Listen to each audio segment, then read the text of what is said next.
If genocide save lives, is it justified? If killing thousands create world peace, is it evil? If becoming a monster save humanity, are you still a villain? Eren, Lelouch, and Light each gave up their humanity, their morality, and ultimately themselves in pursuit of what they believe was the greatest possible good. But the real question is this: who actually made the world they promised? To answer that question, we first need to stand on the same moral ground. Without a shared philosophical framework, the debate falls apart. In the case of those three characters, the standpoint that fits them the most, in my opinion, is consequentialism. Consequentialism argues that morality of an action depends entirely on its results. No matter what you do, if the outcomes ends up being good, it gives your actions moral value. The path of these characters were undeniably brutal, but the real question is, which one of the three dominated the best and ultimately produced the greatest good?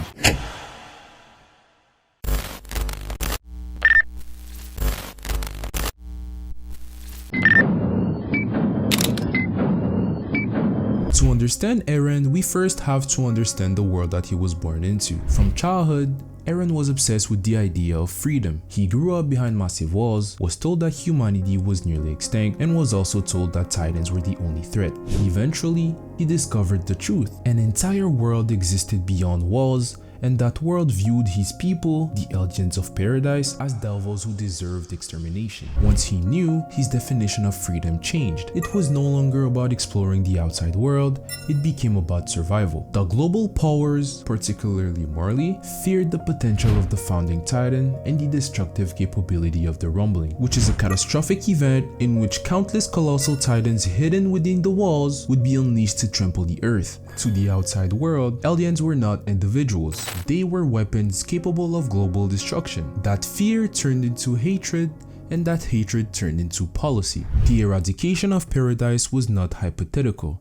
It was planned. Eren was therefore confronted with limited options. Option number 1 was diplomacy. They tried, but trust was non-existent. Option number 2 was partial rumbling, which is basically using a small demonstration of the wall titans as deterrents. It is considered as a strategy of fear-based equilibrium. Another possibility was sacrificing Historia and her descendants to maintain control of the founding titan across generations. But Eren rejected all of these paths. He refused to gamble his friends' futures on fragile negotiations, and he refused to sacrifice Historia freedom for a temporary political solution. Instead, he chose the full rumbling. The rumbling is not just mass destruction, it is systematic, unstoppable annihilation on a continental scale. Entire civilizations are crushed under marching giants. Ecosystem collapses, billion dies. It is mass destruction on an apocalyptic level. Why did Eren choose such an extreme method? Because from his perspective, it was the only option that guaranteed immediate survival. Every alternative relied on trust, future inheritance, or sustained political balance. The full rumbling required no faith in the outside world. It eliminated the threat entirely. Before we judge him morally, we have to acknowledge this. Eren did not act randomly. He acted from a deterministic belief that the world would never allow his people to exist freely. His solution was born from despair, rage, and a desire to end the cycle by overwhelming force. Now the consequentialist question emerges. Did this act of global genocide truly create a greater good? Did it secure long-lasting freedom, or did it simply replace one cycle of hatred with another one? Because Eren's actions, no matter how tragic they are irrelevant. What matters is whether the world he left behind was genuinely better than the one he tried to destroy. So did Eren Yeager produce the greater good? In the short term, yes, he did. For sure. He eliminated the immediate external threat to Paradise. The nations that wanted Eldian's extinction were crushed. His friends survived, and for a time the island was safe. If consequentialism only measured immediate results, Eren could argue that his plan worked. But consequentialism doesn't stop at the present moment. It asks about total suffering and long-term stability. The rumbling wiped out most of humanity. Entire cultures disappeared. Some people that had no direct involvement in anything were erased. And despite this overwhelming destruction, conflict did not vanish. Paradise did not enter an era of eternal peace. Militarization sadly continued. People are still reminded of this fear. The cycle of retaliation was delayed, not definitely broken. If the world still stands on hatred after unimaginable genocide, then the suffering he caused might outweigh the security he gained. His solution was absolute in scale, but temporary in effect. From a strict consequentialist lens, Eren achieved survival, but not exactly a stable, universal greater good. His outcome was more protective, not transformative. He secured his people, but the cost was very severe.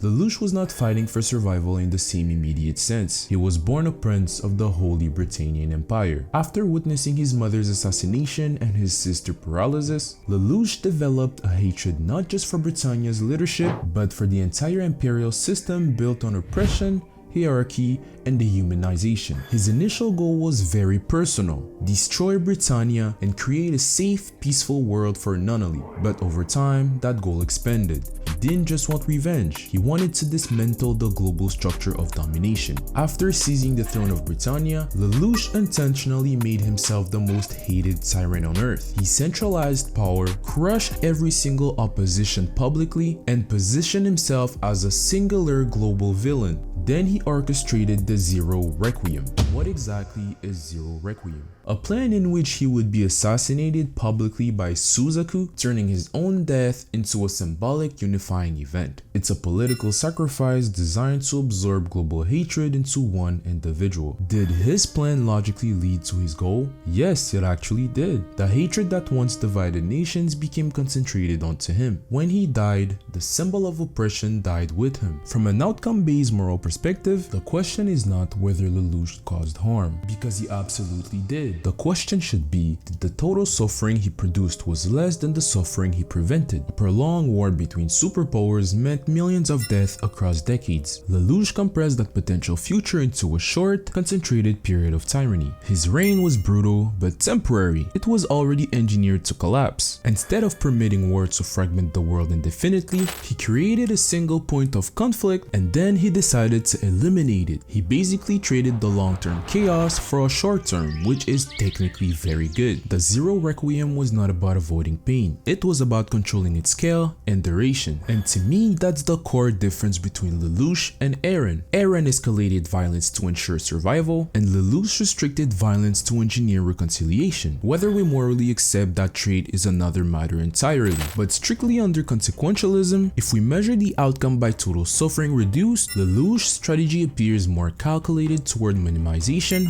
rather than annihilation. Was the overall outcome stable? This is where Lelouch stands apart. His plan did not depend on his continued existence. In fact, it required his death. Power was transitioned. The world order changed. Peace was finally there. Not guaranteed forever, but it was very possible without him. From a consequentialist perspective, Lelouch's strategy appears more intentionally consistent than Eren. He didn't seek annihilation, he sought redirection of hatred. He didn't aim for the survival of one group at the expense of all the others. He aimed to reset the global system through symbolic sacrifice. Judging by only results, Lelouch's outcomes appears to be more stable, more calculated, and less catastrophically destructive than Eren, and that raises the pressure on the final comparison, because now we have to examine the third figure, the one who claimed to create a crime-free utopia not through sacrifice but through judgment.